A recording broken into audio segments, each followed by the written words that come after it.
interruption para matapos po yung series na yun. Kasi dito ko naibaba talaga yung series ng Pardon, the Interruption.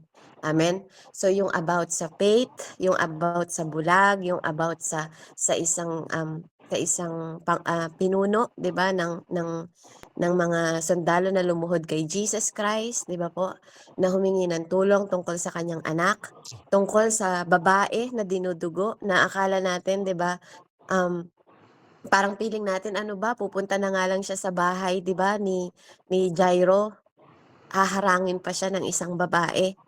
Mai-interrupt pa, eh, naghihinga dun na nga yung batang babae, 'di ba? Mai-interrupt pa, but Jesus never think that interruption. Hindi po naging mind ni Lord ng interruption. Nasobra kasi ako ng madali kaninang umaga, parang alam niyo yon, hindi ko maramdaman yung ano, yung parang yung impact ng mensahe, hindi ako nasa-satisfied. Alam niyo po, 'pag kasi totoo nga po siguro talaga 'pag you are a teacher, kapag ang anuhin mo is teacher talaga yung pinaka-ano mo 'no, kapanawagan, hindi mo puwedeng iwanan yung mensahe na parang minadali mo ba. Alam niyo po yun, yung minadali mo siya na hindi mo talaga kasi meron lang akong natapos ko po yung mensahe sa loob ng 20 minutes. Na parang hindi ko napalalim, parang gano'n, parang para tuloy akong ano, para po ako tuloy na-rebuke, alam niyo po yun, na na-rebuke ako ng alam kong may oras, pero sa loob ng 20 minutes po talaga na halos nagmamadali akong magmensahe kasi meron na mga pong time limit dun sa umaga. Hindi ako nasa-satisfied na mailatag ko yung mensahe ng ganun lang. So, um, dito po ano, purihin ang Panginoon. Wala naman po sigurong mag-ooras sa'kin at hindi ko naman pahahabain ng sobrang haba. Gusto ko lang pong mailatag ng payak, malinaw, maayos. Yung nagawa ko yung the best, 'di ba, para sa mensahe ng Panginoon na kailangan ng ating soul, kailangan ng ating ano, ng spirit natin sa mga oras na 'to dahil nakikita ko po ano, na bawat isa sa atin dumadaan po sa pagsubok. So, purihin po ang Panginoon. Tayo po'y manalangin. Hallelujah. Hallelujah. Father God, in the mighty name of Jesus, marami pong salamat o Diyos sa araw na 'to na muli mo kaming tinipon, muli mo kaming pinagsama-sama. Salamat po sa bawat pasasalamat ng aming mga kapatid. Salamat, Panginoon, na ang bawat pagtulong mo at bawat pag-abot mo, Panginoon, sa aming mga buhay ay hindi nagbigay ng takot sa amin para sabihin, Panginoon, sa sa bawat buhay ng mga tao na nasa paligid namin na nakakarinig, that our peace be still sa pamamagitan mo. Kaya naman, O Diyos, maraming salamat po dahil hindi mo kami pinababayaan, hindi mo kami iniiwan, Panginoon. And Lord, at salamat na ina-assure mo sa bawat isa sa amin that no matter what happen, you will never leave us nor forsake us. And hayaan mo na ang assurance, Panginoon, ng aming mind, ng aming heart, Panginoon, ay ma-filled ang confident, Father God, na sa iyo kami nagtitiwala. Panginoon, maraming salamat na patuloy mong pinoproclaim sa bawat isa sa amin ng hindi mga bad news, Panginoon, ang aming dinner o ang aming breakfast o ang aming lunch, Father God, bagkus we found, Panginoon, na maging steady lang kami, na mag-seek kami, Panginoon, sa apoy ng iyong mga banal na salita, Ama, na hindi ka Diyos at hindi ka Ama na nagpapabaya. Tulungan mo ang bawat isa sa amin na mag-focus, Panginoon, sa hindi nagbabagong mga salita mo, Panginoon, na piliin namin ang living word mo because it is buhay. Buhay sa bawat isa sa amin, Panginoon. At minsan pa, Ama, patuloy ko, Panginoon, itinataas sa iyo ang isip at puso ng bawat isa sa amin na marapat, Panginoon, na itutok namin sa gawaing ito.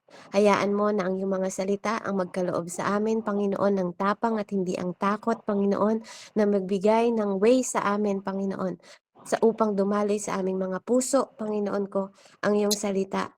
At hayaan mo na ang bukas, Panginoon ko, hallelujah, ay magbigay, Panginoon, ng pag-asa sa bawat isa sa amin. Yes, we know, Panginoon, na hindi namin hawak ang bukas, but we know, Panginoon, na sa iyong mga kamay, Panginoon ko, iingatan mo ang bawat isa sa amin. Iga-guide mo ang bawat isa sa amin. Ika-counsel mo ang bawat isa sa amin. Kaya naman, Ama, hayaan mo na sa kabila ng lahat ng ito, Panginoon, patuloy na parangal sa iyong pangalan. ang iyong matanggap. In the mighty name of Jesus, I pray. Amen and amen. Purihin po ang Panginoon. Glory to God. Hallelujah. So, tayo po'y magsimula na. Unless nakita ko po si Pastora Jesusa. Pastora Jesusa, kasama niyo po ba si Pastor Rodel? Siya na po ba ang magmemensahe? Kasi po, akala ko hindi kayo papasok. Amen po. Or itutuloy ko po.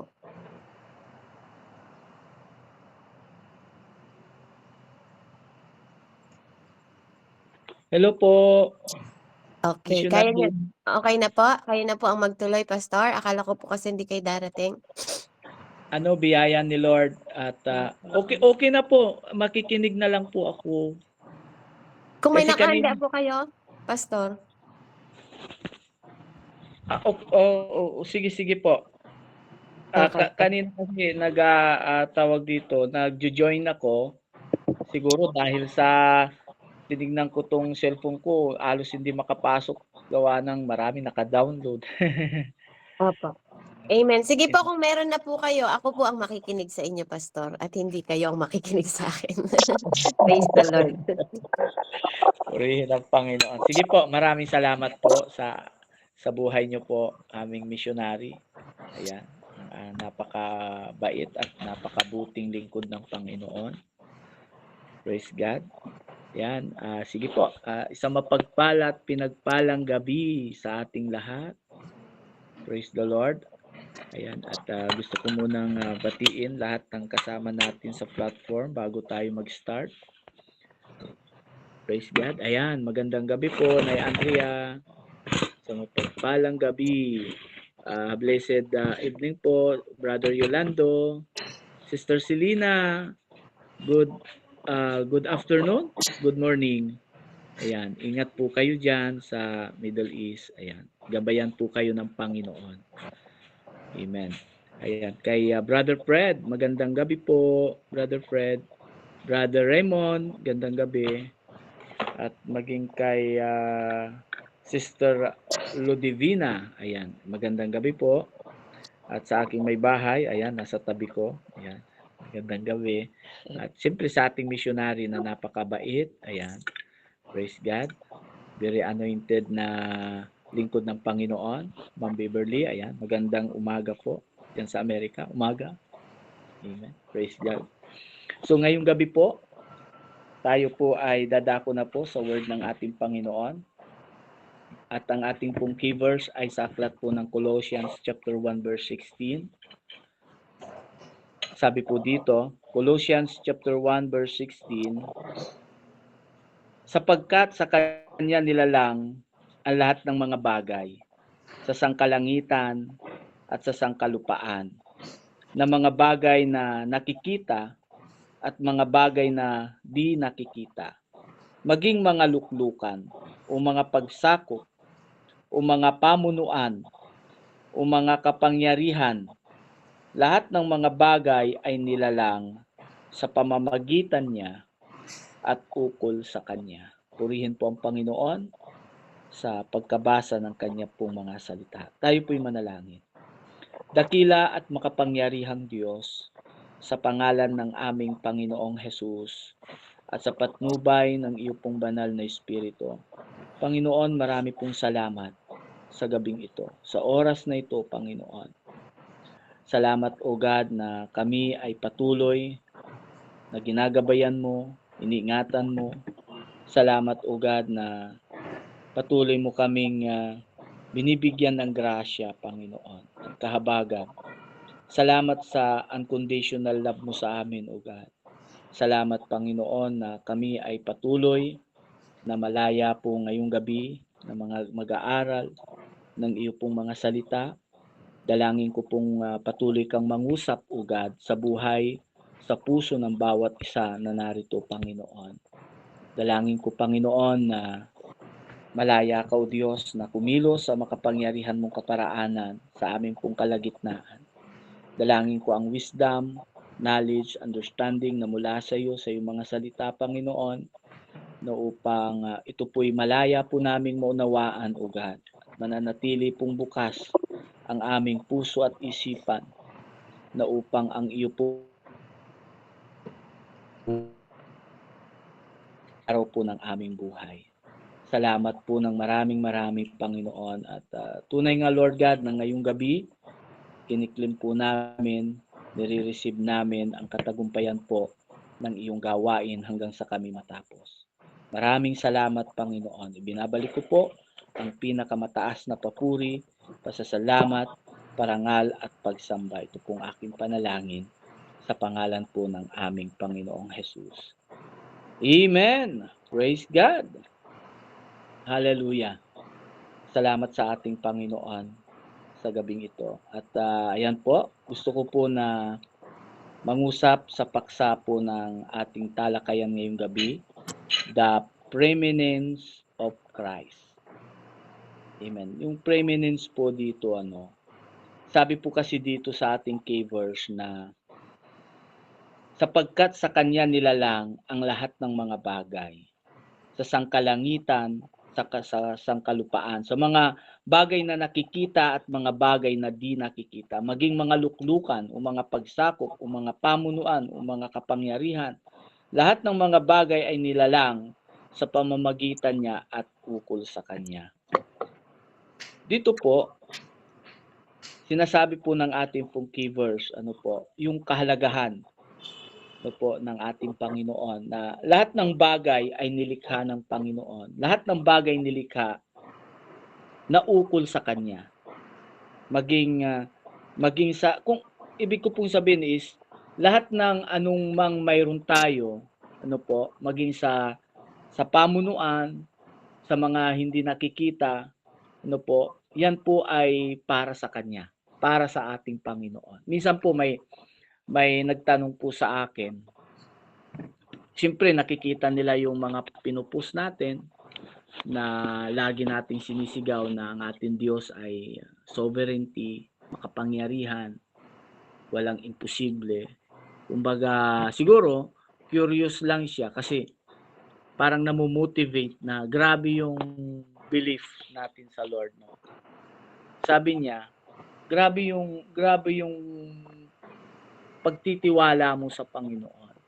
Bakit nakita mo na ba ang Panginoon? Sabi niya. Na nakausap mo na ba ang Panginoon? Sabi niya gano'n. Sabi ko, Lord, bigyan mo ako ng wisdom. Ano kayang isasagot ko? Kasi, siyempre, honest to goodness naman, pagka tayo ay nasa presensya ng Panginoon, nagpe-pray, gano'n. Presensya lang ni Lord yung ating pinangahawakan, saka yung word niya, yung mga promises niya. Pero naisip ko rin na illustration din yung hangin, Sabi ko naman sa kanya, bago ko sagutin yung katanungan niya, sabi ko bago ko sagutin yung tanong mo, may tatanong din ako. Naniniwala ka ba sa hangin? Sabi ko kanya. Sabi niya, oo naman. Bakit nakita mo na ba yung hangin? Hindi. Sabi niya, ba't ka naniniwala? Nararamdaman ko Sabi niya. Pagka sinis ko nga yung electric fan, sabi niya, talagang hindi ko man nakikita pero nararamdaman ko na may hangin. Sabi ko naman sa kanya, ganun din ang Diyos. Bagamat hindi natin siya nakikita, malaki yung ating pananampalataya, yung paniniwala natin sa Kanya kasi nararamdaman natin. Dito po, sabi po ng ating key verse, mga kapatid, na ang lahat ng mga bagay ay nilalang sa pamamagitan niya at ukol sa Kanya. Ang ating pong Panginoon, na lahat ng mga panunungkulan, mga ganon, lahat ng nakikita natin, yan po ay ukol lang sa Kanya. Kaya may tanong po dito ang paborito ko pong dati, nababasahin yung kay Rick Warren. Lagi niyang tinatanong, pagbuklat mo ng book niya, para saan ka nabubuhay? Di ba? Para saan tayo nabubuhay? Kasi po sa panahon natin ngayon, mga kapatid, very alarming na po yung ating panahon. Dahil ang bunga ng digmaan ang bunga ng hindi pagkakaunawaan at hindi pagkakaintindihan ay hindi na itataas ang Panginoon sa ating buhay. Kaya pagka sa buhay natin, pagka sa isang sitwasyon na hindi mo maitaas ang Panginoon, naku, may kaguluhan. May kaguluhan lagi pagka sa bawat gagawin natin, wala ang Panginoon doon. Ang magiging resulta po ay pagwasak, problema, ganon. No po? Pero kahit sa maliit na bagay na anumang mayroon tayo, pero lagi nating binibigayan ng kapurihan ng Panginoon sa ating buhay, nandoon kaagad yung kapayapaan. Nandoon kaagad yung kapanatagan, ika nga, yung panatag tayo lagi. Sabi nga, mayroon pong dalawang klase ng damdamin natin. Damdamin natin kung papaano tayo nakakakilos ng safe sa ating buhay.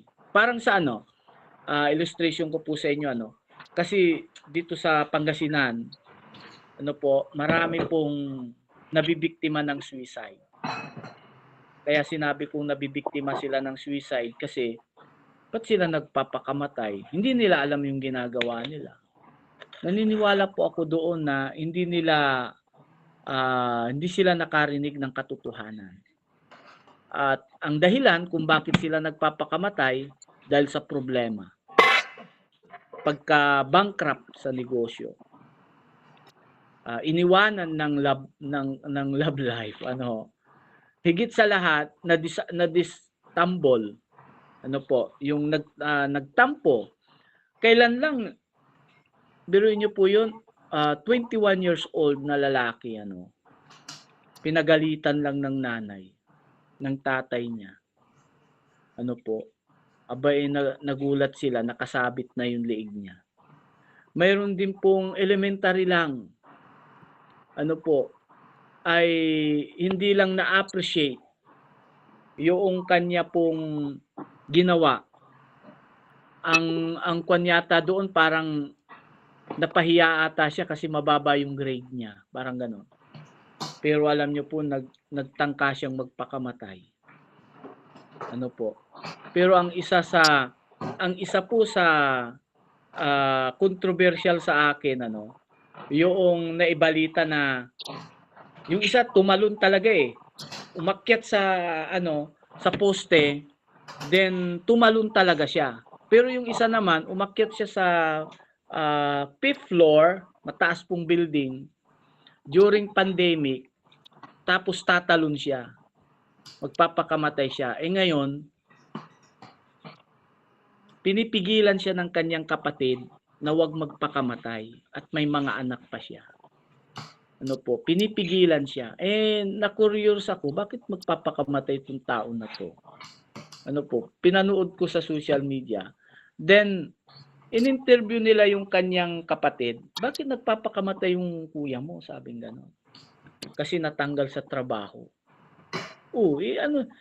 Hindi niya alam ngayon, kasi nga pandemic, kung paano niya bubuhayin yung kanyang pamilya.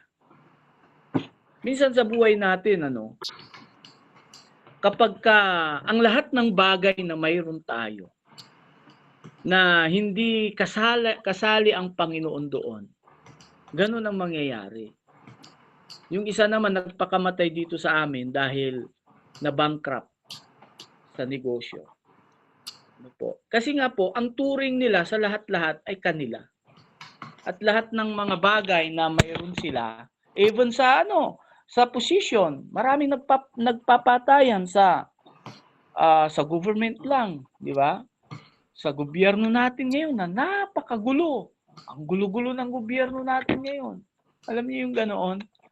Taas ng bilihin ngayon. Grabe po ang gasolina ngayon. Dati naggagasolina lang kami. Hanggang 800 lang nakarating na kami ng Ilocos. Pero ngayon, grabe, dumoble. Pero sabi ko, Lord, ang business na ito hindi akin, iyo to Lord. Mabankrupt man ito, wala akong damdamin na ikasasama ng kalooban ko. Matutulog pa rin ako ng maayos kasi hindi akin yung business na 'to. Hindi akin yung negosyo na 'to. Iyo ito, Panginoon. Bahala ka rito, Panginoon. Kasi po, once na itinuring natin na ang lahat ng mayroon tayo atin, parang gano'n, eh. Sabi nga diyan, ang lahat ay mga luklukan, mga pagsakop, mga pamunuan. Lahat ng bagay na yan ay nilikha ng Panginoon ukol lamang para sa Kanya. No po. Kaya, sabi ko nga kanina, kaya marami po ang nalulungkot, marami po ang nawawalan ng pag-asa, marami po ang kaguluhan, marami pong digmaan sa damdamin. Kasi lahat ng bagay na yon ay hindi nila naisasama, naipa-partner ang Panginoon. Pero once na naipartner natin ang Panginoon, kahit sa maliit na bagay, magiging panatag po tayo. Kaya sabi ko nga sa aming pagtitindahan, taas ngayon ng gasolina, Lord, bahala ka sa amin. Ganyan. Bahala ka kung ano yung kahihinatnan nito, Lord. Sabi kong gano'n. Bagamat masakit kasi nga, 'di ba? Siyempre sino ba naman ang tao na gusto niyang ma-bankrupt o malugi, 'di ba? Pero lagi kong sinasabi, Lord, hindi akin 'to, eh. 'Di ba? Hindi akin. Even in our family, lahat kahit sa mga anak, 'di ba? Sabi ko, mga anak ko, pinagkatiwala mo lang sa akin. Kasi last year, mayroon po akong kaibigan dito, pastor siya. Tapos nag-iisang anak niya, alam niyo na-aksidente yung anak niya. Umangkas siya sa motor, tapos yung driver na pinsan niya, nadiretso doon sa may poste na mayroong kawad ng kuryente, no? Nabigti yung anak niya. Pero alam niyo po, isa sa aral na natutunan ko sa kanya, ang sakit sa kalooban niya, hindi niya matanggap na nawala kaagad yung anak niyang ganoon na 21 years old lang. Pero natauhan ako nung nag-testify siya na sabi niya, Lord, lahat ng bagay ay pag-aari mo. Yung anak ko, minahal ko, pinahalagahan ko, pero pinagkatiwala mo lang sa akin. Naka-recover siya. Nagkaroon siya ng move. Kumbaga, nag-move forward siya. Ano po? Kaya minsan sa buhay natin, minsan sa totoo lang nahihirapan tayo. Kasi 'di ba? Nahihirapan tayo kasi hindi natin naipa-partner ang Panginoon. 'Di po ba? Gigising tayo ng umaga, nag-aaburido na tayo, 'di ba? Parang gano'n. Lalo na sa mga naghahanap buhay, late na ako, parang gano'n. Bukas tutulog na naman ako ng maaga, gano'n. So point natin is, ang lahat ng bagay pagkatiwala natin sa Panginoon. Dahil sa Panginoon naman lahat 'yan, 'di po ba? Lahat tayo po ay katiwala lang ng ating Panginoon. Katiwala tayo ng Panginoon at lahat ng mayroon tayo ay tayo ay mabuting katiwala ng Panginoon. Amen. Kahit na sa ngayon sa mga politiko ngayon, 'di ba? Sa mga may mga position, 'di ba? Pagka lalo na ngayon malapit na ulit ang eleksyon, no? Sisiraan nila yung mga katunggali nila, 'di ba? Parang tataas nila yung sarili nila para manalo sila sa eleksyon, 'di ba? Parang ganoon. Pagka nakaupo na, no? Pag nandoon na, nakaupo na sa position, tataas na nila yung sarili nila. O pinagawa ko ito, ganun, ganyan, 'di ba? Sa mga politiko karamihan pag nagpagawa lang ng kulay, nandoon yung mukha ng politiko. Minsan po kasi sa lahat ng mga bagay, pinahintulutan po ng Panginoon. Pinahintulutan ng Panginoon na upang makilala dapat ang ating Panginoon. Dito, sabi po dito yung itong word natin na itong word po natin na preeminence of Christ. Ibig sabihin po ng preeminence, mga kapatid, ang ibig sabihin po ng preeminence po is yung superiority, excellence, no? Kahigitan. Amen. At pagiging pangunahin. Yan. Pagiging pangunahin. Being the man of foremost one. Pagiging pinakamataas o pagiging pinakapatas, pinakabantog dapat po ang ating Panginoon. Dapat ang superiority natin sa ating buhay lagi ang Panginoon. No po, lahat ng bagay na ating hahakbangin, pagkatiwala natin sa Panginoon. Lalo na sa panahon natin ngayon. Ano po ang maaring gumamot sa mga krisis na nangyayari ngayon sa atin? 'Di ba? Yung iba nga, alam niyo po, noong nagkasakit si Mrs. may dalawang pastor na tumawag sa akin, tas isang bishop. Sabi nung isang pastor na tumawag sa akin, grabe po kasi yung pagsubok namin noon. Talagang in financial, karamdaman, no po, wala nang kumbaga sa time wala na talaga dahil iniwanan ko yung trabaho ko para lang alagaan si Pastora Jesusa noong mga panahon na yun, tas pandemic pa. Yung isang pastor tumawag sa akin, sabi niya, Pastor, sabi niya gano'n, alam mo, sabi niya ganyan, baka hindi ka nagta-tithes, baka hindi ka nag-iikapo, hindi ka nagbibigay sa gawain, kaya ganyan na nangyari sa'yo. Sabi niya gano'n. Yung isa naman na pastor, sabi niya, Pastor, baka alam mo sa nangyayari sa'yo yan, posible namang mangyari sa'yo yan kung talagang ikaw ay totally surrender sa Lord, sabi niya. Pero alam niyo, yung mga panahon na yon, masakit pakinggan, pero alam niyo yon, sabi ko, Lord, sabi kong gano'n. Sabi niya sa akin, alam mo, Pastor, sabi niya, baka may hindi ka pa napatawad. Sabi niya gano'n. Baka ikaw ay may nagawa pang hindi mo hiningi sa Diyos ng kapatawaran. Sabi niya gano'n. Kaya medyo umiyak din ako, nasaktan din ako kasi mabigat yung word di ba? Yung pangatlo, sabi niya, alam mo, Pastor, sabi niya gano'n, pagsubok mo lang yan. Sabi niya gano'n. Lagi mo tong tandaan, God is faithful. Ang plano ng Diyos ay tutuparin niya. Sabi niya, huwag ka lang panghinaan ng loob. No matter what, humakbang ka, God is faithful. Sabi niya gano'n.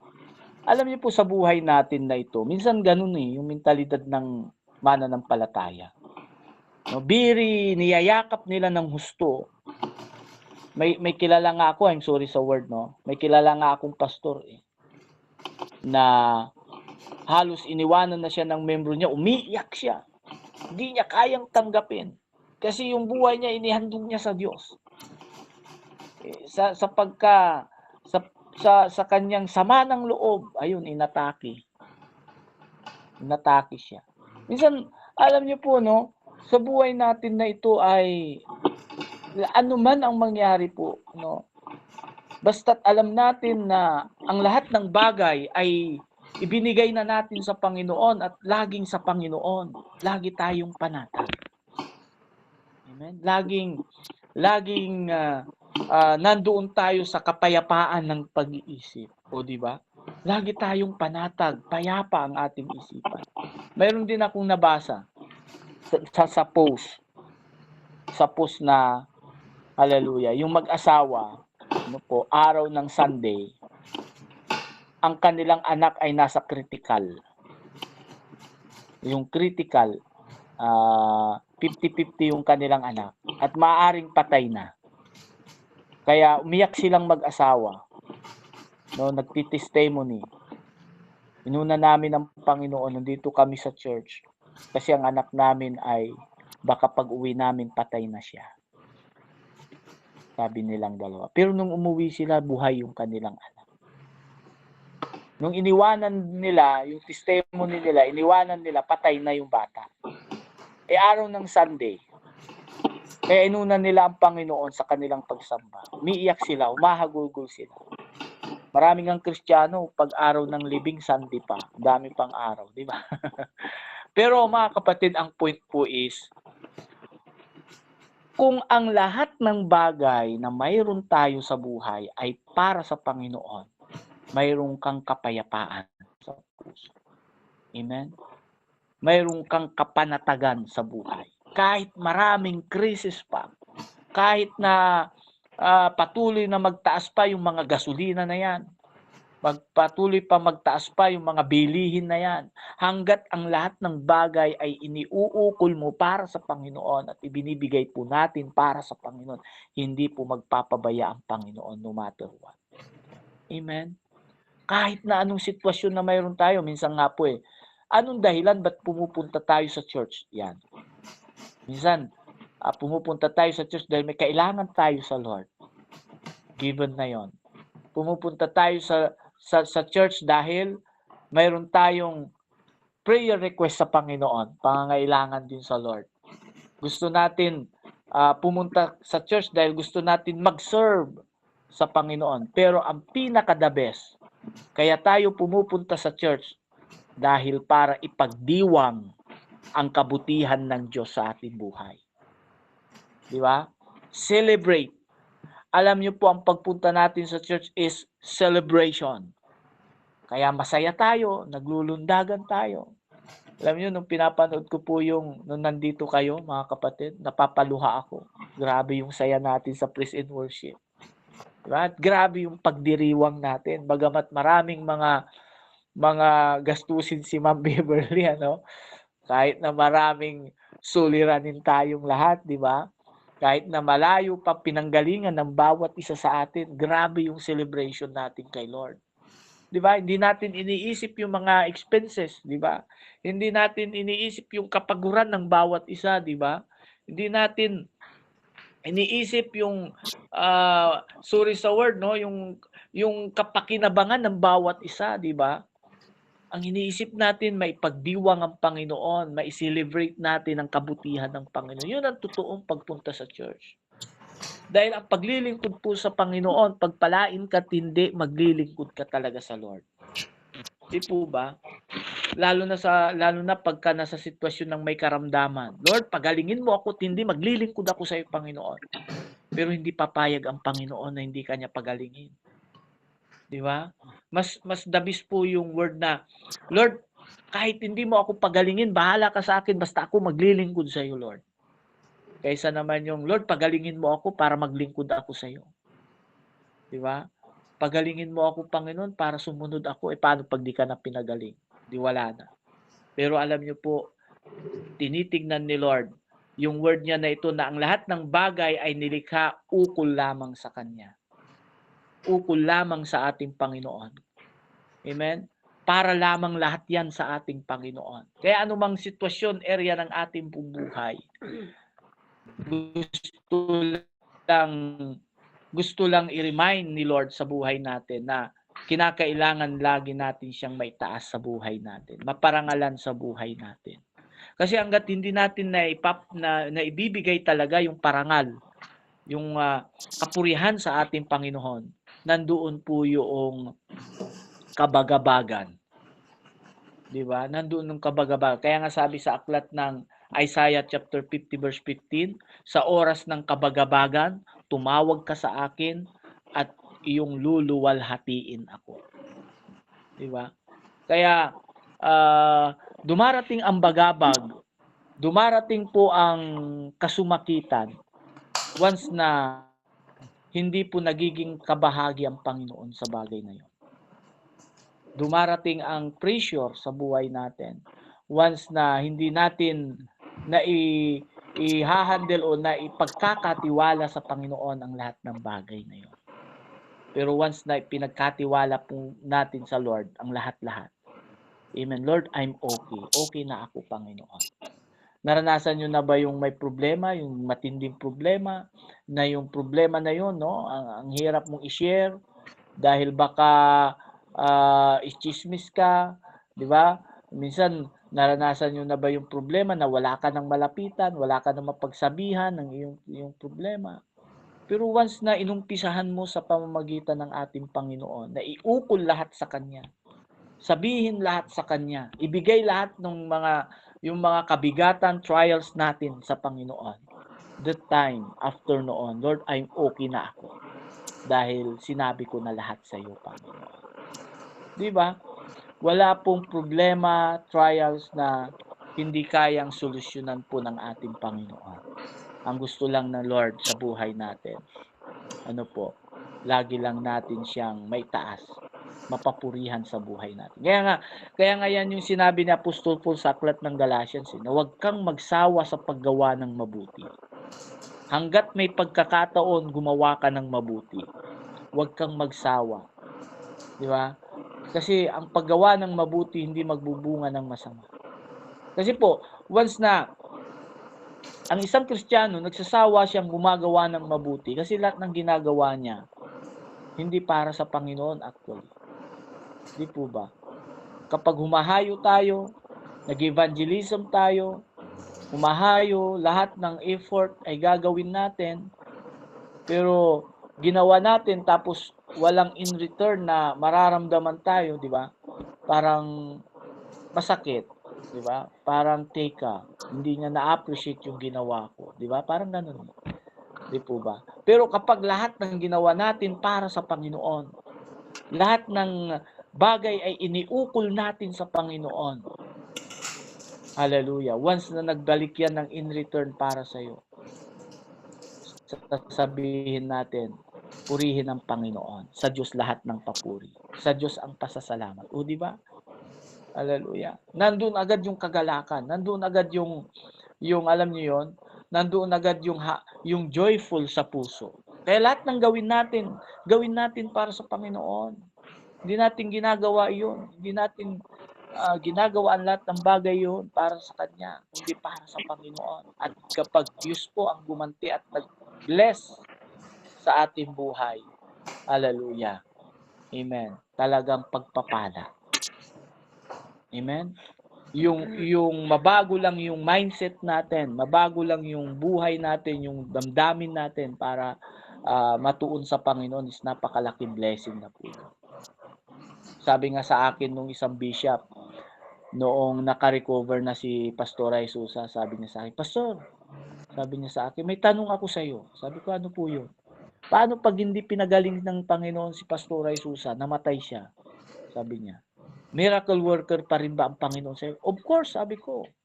Oo naman po, Bishop, sabi ko. Yung salita ng Panginoon na natanggap lang namin. Yung salita ng Panginoon na tumatak sa puso namin, pagpapala at kabutihan at milagro na yun sa aming buhay. Bakit po? Millions of people, mga kapatid, nag-aaway-away. Bumbahan doon, bumbahan dito. Di ba? Patayan doon, patayan dito. Hallelujah. Amen. Mga mapipera yun, mga grabe yun. Sabi nga, di ba? Hallelujah. Pero, yung salita lang ng Panginoon na tinanggap natin, milagro na po ang Diyos. Billions of people sa buong mundo, isa ka sa pinagpala ng Panginoon. Dahil narinig mo ang salita ng Diyos. At nasa puso na. At once na yung salita ng Panginoon ay inilagay na natin sa puso natin, milagro na ang Panginoon sa buhay natin. Diba? Milagro na po. Salamat sa Lord sa milagro niya. Kung hindi ko nakilala rin ang Panginoon, baka isa po ako talaga na Sabi ko lagi pag nag-street preaching ako baka isa akong problema ng aming bayan. Isang problema ng aming barangay. Di ba? Hallelujah. Baka isa na ako talagang talamak na problema kasi hindi ko narinig ang salita ng Panginoon. Salamat sa Lord. Tunay ngang may Panginoon tayo. May Diyos tayo. May Panginoong Jesus po tayo, mga kapatid. Na kapag iniukol mo lahat sa Kanya, Diyos ang bahala po. Amen? Hindi ka mangangamba. Hallelujah. Hindi ka mangangamba sa lahat. Kahit sa maliit na bagay. Nakakatuwa rin yung aming pagtitinda, mga kapatid. Share ko lang din. No? Alam niyo po yung pagtitinda namin kasi yung aming dalawang klase kasi yung product ng asin. No? Pero ang pinukusan namin yung iodized salt kasi mura siya. Mura siya, kaya mong ibenta ng doble. Kasi mura yung kuha namin. Unlike doon sa rock salt na mahal, napakamahal at halos wala kang kikitain. No? Mayroong pagka-diferensya, asin lang naman yan eh. Yung isa, yung iodized, no, ay marami silang pintas kasi kaunti, mabigat, ganon.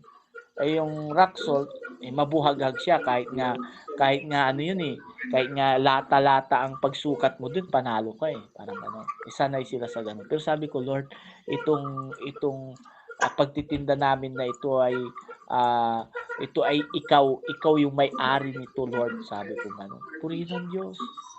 Ano po, kahit ayaw bumibili po. Alam mo yung ganoon. Minsan nga po nagugulat ako kay Pastor Susa pag sa tindahan, naririnig ko ayaw talaga. Hindi maganda yan, ganun na asin. Ganyan. Pero maya-maya nandyan na, 5 kilo, 10 kilo, sabi niya sa akin. Oh, please God. Diba, tuwag-tuwa naman na ako. Diba, nagagalat naman na ako. Hallelujah. Minsan kahit mayroon pa sila, no? Mayroon pang asin, kukuha pa rin. Alam niyo yung ganoon. Minsan ayaw talaga Ayaw talaga siyang kumuha. Pero kukuha pa rin. Ibig ko pong sabihin, mga kapatid, lahat ng bagay na ipinagkatiwala natin sa Panginoon, ma-insert na sa isip at puso natin na Diyos ang bahala. Gawin mo lang yung bahagi mo sa Diyos, gagawin ng Panginoon ang kanyang bahagi para sa atin. Amen. Ibigay mo lang yung bahagi mo sa Panginoon, yung pagtitiwala mo sa Panginoon. Amen. Ipagkatiwala mo lang lahat sa Panginoon. Sabi nga dyan, napakalinaw yung ating teksto, ang lahat ng bagay ay nilikha ukol sa Kanya. Nilikha para sa Panginoon. Lahat ng bagay, kahit mga hindi nakikita. Amen? Kahit na mga hindi nakikita, kahit yung mga pangarap, hindi pa nakikita, mga pangarap ng ating mga anak, pagkatiwala mo sa Panginoon. Amen? Pagkatiwala natin sa Lord. Hallelujah. Minsan nga po minsan yung may bata sa school, noong kami ay nagturo sa school, mayroong isang bata doon iyak ng iyak. Bakit ka iyak ng iyak? Bubo daw siya. Yung ganun. Kumbaga, inaano siya, binubuli siya na bubo. Alam niyo yung gano'n? Umiiyak siya. Sabi ko sa kanya, alam mo anak, ganito yan. Sa panahon natin ngayon, hindi na grade ang batayan para ikaw ay umasenso. Dahil maraming nakapagtapos at matataas at matatalino na dinaig pa yung mga mabababa ang grade. Alam mo anak kung ano yung the best na dapat mong gawin? Pagkatiwala mo sa Panginoon yung pangarap mo at lakipan mo ng diskarte at lakas ng loob. Di ba? Hallelujah. Nahimasmasan yung bata. Sabi niya, ganun ba yon? Oo, sabi kong ganun. Hindi nakukuha yan sa taas ng grade. Nakukuha yan, anak. Hallelujah. Sa pagtitiwala mo sa Panginoon. Purihin ng Diyos. Kahit nga yung mga anak ko yan si Ezekiel, binata na siya. Minsan sabi ko sa kanya, anak, alika. Ikaw ba ay boring? Boring ba ang buhay mo? Anak, kabataan ka eh. Alam ko ang kabataan. Dahil galing ako sa pagiging kabataan. Ako nung barkadista ako nung. Hindi ako mapakali sa bahay, no? Lagi akong wala sa bahay ng mga kabataan ko. Kasi barkadista nga po ako. Hindi parang nung mga panahon na yon, pag ganitong gawain, no? Parang boring na boring ako noon. Parang corny ako noon. Mga panahon na yon, isa po akong manunulig sari noon. Sabi ko nga doon sa tiyahin ko, yung tiyahin ko parang si Wonder Woman. Bakit naman, sabi sa akin? Kasi nakita ko sa church, takataas yung kamay niya. Nangangarap siyang lumipad. Pero nung hindi nakalipad, umiyak. Sabi ko ganyan. Dahil iba yung kaisipan ko ng mga kabataan. At marahil maging ganyan yung kaisipan ng mga kabataan ngayon, ng ating mga anak, kahit tayo po yung mga mananampalataya. No? Sabi ko sa anak ko, nabuburing ka ba anak ako? Kasi siyempre ang kabataan ngayon, lalo na dito sa Pangasinan, naku po, alas 12, alauna ng madaling araw, alas 2 ng madaling araw, umikot ka sa bawat kanto, nandoon sila, nagdadala ng sariling upuan, sariling lamesa, andoon na sila. Ang gabi ngayon, ginagawa nilang araw, mga kabataan ngayon. Grabe po ang pandarayan ng kaaway. Sabi ko sa kanya, mapalad ka anak. Kasi ang mga magulang mo mananampalataya. Di ba? Hindi ka dapat maboring, makurnihan sa lifestyle natin. Dapat maging proud ka. Sabi ko. Yung isang pastor naman na kaibigan ko nung pinasyalan ko pagpasyal ko mga bandang alas 8 ng umaga. Nandiyan na yung barangay. Sabi niya, Pastor, sabi nung barangay tanod. Iniimbitahan kayo sa barangay kasi yung anak niyo nambugbog na naman. Sabi gano'n. Nambugbog yung anak niyo, pastor. Naku, yung pastor naman, tara nga samahan mo nga ako, sabi niya sa akin. Sinamahan ko ngayon. Pagdating namin doon sa barangay, hindi ko alam kung lupon ba yun. Sabi niya sa akin, alam mo pastor, bantayan mo yung anak mo. Sabi niya gano'n. Pastor ka pa naman, hindi mo kayang alagaan ang anak mo. Sabi niya gano'n. Ako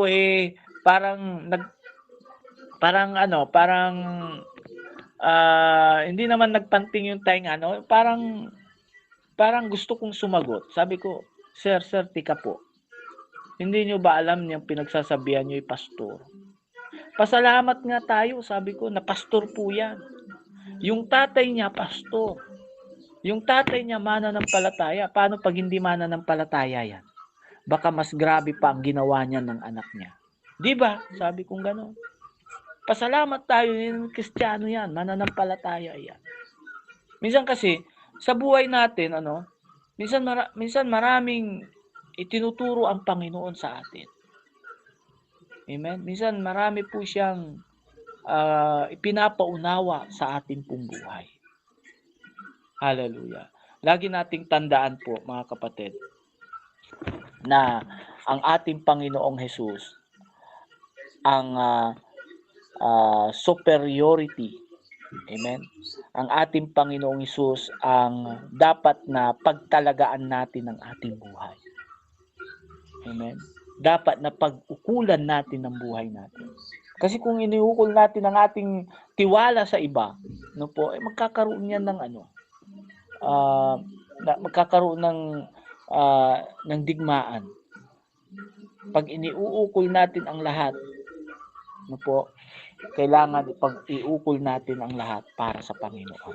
Anuman ang mangyari po, anumang maging resulta po niyan, mga kapatid, hallelujah, ikaw ay may kapanatagan. Sabi ko nga, ang example ko diyan yung business. Dalawang klase yung yung business, negosyante, dalawang klase kung paano nila ituring yung business nila. Yung isa, tinuring niya na yung kanyang negosyo kanya talaga. Siya magpapalago. Siya yung hahanap ng customer. Siya talaga yung mahusay talaga na nagagawa ng business niya. Kaya gigising siya sa umaga. Di ba? Halos hindi na siya makakain. kaiisip niya sa pagpapalawak ng kanyang negosyo, no? Hindi siya mapakali paano niya i-handle yung business niya. Minsan nawawalan na siya ng time sa Lord, di ba? Hindi na siya halos nakakapag-pray, nakakapagbasa ng salita ng Panginoon because of her business. Very busy na siya sa business kasi kanya. Nangangamba siya baka malugi siya. Nangangamba siya baka mananakawan siya.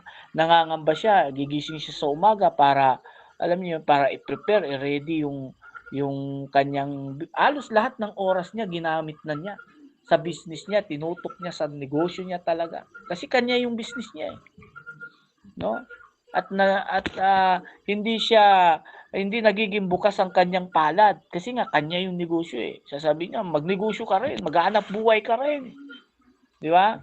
Hindi yung puro hingi ng hingi. Di ba? Yung ganun, di ba? Eh, maghanap buhay ka rin, magbanat buto ka rin. Parang ganun. No? Pero yung isa naman, ang business niya ay hindi kanya. Ang business niya, kapartner niya ang Panginoon. At lagi niyang sinasabi, katulad sabi ko kanina, na ang business na yan ay sa Panginoon. Ang pinagkakakitaan ng iyong buhay ay para sa Panginoon. Kaya panatag ka, di ba? Eh, pinagkatiwala mo sa Panginoon, bahala ka Lord. Di ba? Kapag tutulog ka, panatag kang matulog kasi hindi mo iniisip, di ba? Kung yung bang tipong bahala ka diyan Lord, iyo naman yan, di ba? Pinagkatiwala mo lang sa akin. Di ba? Pag araw ng linggo, alam niyo nakakatuwa. Hindi ko alam kung saan lugar 'yon. Yung gasolinahan, siguro mga 2023, every Sunday, exclusive yung gasolinahan na 'yon. At inilalagay niya sa banner niya, Jesus is for, sabi niya doon Lord's Day, sabi niya. Ngayon ay Lord's Day, close po kami. Sabi niya gano'n. Grabe yung gasolinahan na 'yon. No, pagdating ng linggo, sinasarado niya lahat. No, lahat ng negosyo niya. Pagdating ng linggo, yung mga tauhan niya, no, ay day off. Yung isa naman na nagpapaarkila ng tricycle, pagdating ng linggo, free yung linggo. Bahala kayo diyan. Basta kayo ay magsimba, basta kayo ay sa church. Walang boundary yung linggo. Sabi niya. Basta kayo ay tumutok sa Lord. Di ba? Yung ibang sorry sa word, no? Yung ibang mga kulto eh, di ba? Hallelujah. Lalo na hindi naman natin inaano, no? Lalo na diyan sa Middle East. Pagdating ng linggo talaga, yung tinatawag nilang pagsamba, no? Ay 24 hours na walang trabaho. 24 hours na tigil sila. Yung mga yun, di ba? Eh, tayo nga lang sa church, di po ba? O almost 4 hours lang, pinakamatagal na yun. Di po ba? Kaya, yung dalawa na yun, yung illustration ko, yung dalawa na yun na business na yun, nalugi ngayon sila parehas. For example lang, yung isa nagpakamatay kasi hindi niya kayang tanggapin na nalugi siya. Marami pong ganun. Kailan lang may nagpakamatay po dito, yung kinikwento ko nga po. Ano po? Dahil nagkabaon-baon siya sa utang, ganun. Hallelujah. Yung isang co-pastor ko rin ngayon, milyon ang utang niya noon. Halos naisip niyang magpakamatay noon. Pero ngayon naka-recover siya. Hallelujah. No? Na bankrupt yung kanyang business. Nagpakamatay. Hindi niya kayang tanggapin na yung kanya na negosyo ay nawala. Pero yung isa naman, dahil sa Panginoon, sa Lord naman yan eh. Di ba? Hallelujah. Ginawa ko lang yung para sa Panginoon, yung nararapat para sa Panginoon. Ginawa ko lang yung trabaho para sa Panginoon. Sa business niyang iyon. Kaya, nawala man yung business niya, naka-recover siya. No? Mayroon naman akong isang kaibigan yan, last na. Hallelujah. Magpapanaderya. Bakery. Totoo po ito. Bakery yung kanyang business. Pero alam niyo sa buong service ng isang buwan, tinatamaan siya lagi ng mensahe. unang Sunday, ang topic ay hindi lahat ng tao nabubuhay sa tinapay, kundi sa salita na nagmumula sa bibig ng Diyos. Magtitinapay yun. Sabi niya, grabe naman, tama ako. Tamang-tama ako. Sabi niya, gano'n, no? Grabe talaga, tamang-tama ako. Pagdating ng Jubilee Night, service namin noon, ganun ulit ang topic. Hindi lahat ng tao nabubuhay sa tinapay. Sabi niya sa akin, Brad, grabe talaga, tamang-tama talaga ako. Tinatamaan ako lagi. No po. Dumating po yung men's fellowship. Ganun din ang message. Hindi lahat ng tao nabubuhay sa tinapay. Alam niyo po yung panaderya niya? Dahil lagi siyang tinatama, sinarado niya yung panaderya niya at ginawa niyang Bible study yung kanyang panaderya. Ngayon, malaking church na po siya ngayon. Ang point natin is this, mga kapatid, hallelujah. Once na naririnig natin ang salita ng Panginoon, Lord, salamat, di ba? Salamat, Panginoon, tinuturuan mo ako. Hindi po ba? Salamat, Panginoon, at kung paano mo ako tinuturuan na magtiwala talaga sa iyo. Amen? Yung totally surrender, totally trusted natin ang Panginoon. Amen. Kasi po ang Panginoon po, mga kapatid, ibinigay lahat sa Kanya ang authority. Amen? Nasa Panginoong Hesukristo po ang lahat ng otoridad. Kaya, ipagkatiwala natin sa Panginoon ang lahat-lahat ng mayroon tayo. Hallelujah. Dahil tayo po ay mabuting katiwala ng ating Panginoon. Amen? So yun lang, mga kapatid. Hallelujah.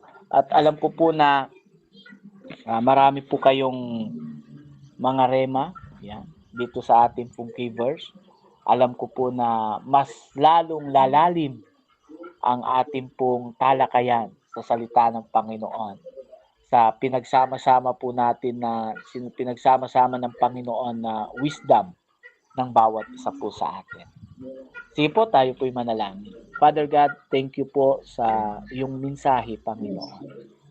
Tunay nga, O God, na niuukol po namin ang lahat-lahat sa iyo, Panginoon. Lalo na, Lord, itong alarming ng digmaan, alarming ng krisis, alarming ng kahirapan. Panginoon, ay patuloy po na ang aming buhay na ito ay sa iyo, Panginoon. At kami ay iyo lamang katiwala, Panginoon. Kaya dalangin po namin, turuan mo kami, Lord, kung papaano kami magiging mabuting katiwala mo. Turuan mo kami, Panginoon, kung ano ang aming gagawin, ang aming ihahakbang, Lord God, sa gitna po ng nagbabantang krisis, Lord. Hallelujah. Sa buhay po ng iyong mga anak. Naniniwala ako, Panginoon, na patuloy na gagawin mo kaming mananagumpay, O God, sa lahat-lahat ng aming pagdilingkod. Maraming salamat, O God, at patuloy, Lord God, na binabalik ko po ang mataas na papuri, pasasalamat, parangal at pagsamba. Ito pong aking panalangin sa pangalan po ng aming Panginoong Jesus. Amen. Praise God. Thank you po, mga kapatid. God bless po. Amen. Pastor Rodel, sa iyong mensahe na binababa ng Panginoon sa atin. Amen. Hallelujah. Salamat, Pastor. Sino po ang may application? Unmute na lang po. Amen. Amen. Ayan, praise God po. Marami pong salamat, Pastor, sa mensahe. Naniniwala po ako na napapanahon po yung mensahe. Totoo po yun. Lahat ng sinabi ng Panginoon sa kanyang salita na He is the authority, di ba? He is siya yung lahat. Amen? Siya po yung lumikha ng lahat ng bagay. Alam niyo po, paborito ko po itong verse na to sa Colossians na talagang lagi, kahit sa kabataan, lagi ito yung una kong tinuturo sa kanila para alam nila. Kasi dito tayo dapat lahat nagsisimula. Amen. Lahat tayo, kahit sino pong tao, kahit presidente pa yan, ano man ang katayuan mo, dapat ito yung alam mo. Tatay ka, nanay ka, anak ka, ito dapat yung nanonood po ba sa ating mga puso na dahil sa Kanya. It's all for Him. Sabi nga kaya tayo kinreate ni Lord.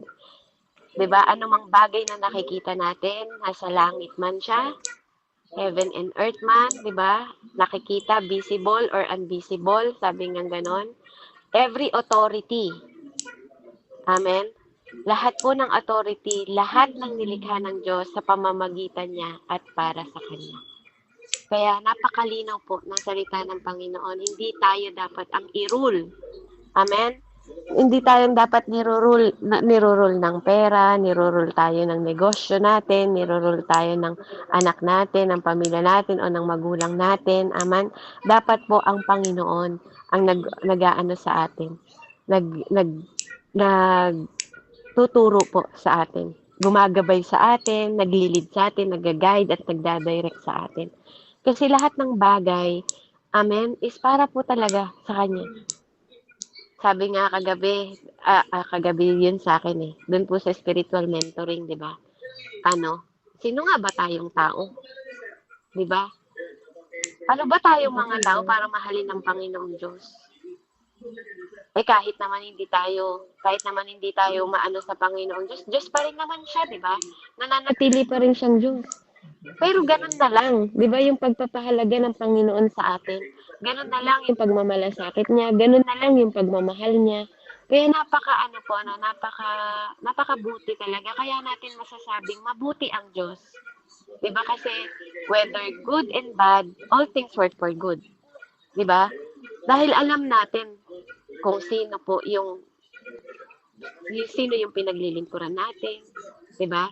Kung sabi nga, if every day, 'di ba, nandun yung this is the day that the Lord has made, 'di ba? We will rejoice. Amen. 'Di ba? This is the day that the Lord has made. Walang minade ang devil. Wala siyang araw na minade, 'di ba? Walang Satanas, walang minade si Satanas na araw. It's all the days of the Lord. Amen. It always, 'di ba, yung mercy niya laging new every day. Kaya tingnan niyo po alam niyo hindi ba kayo na-amaze doon sa mga kapatid natin na nandun sa Middle East, 'di ba? Kahit kaanong missile, 'di ba?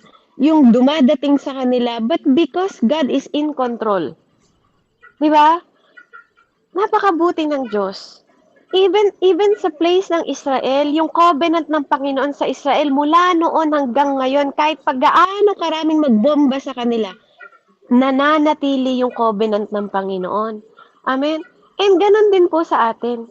Kaya depende po talaga sa atin kung sino yung tinitingnan natin, sino yung tinititigan natin, at sino yung pinapanginoon natin sa buhay natin.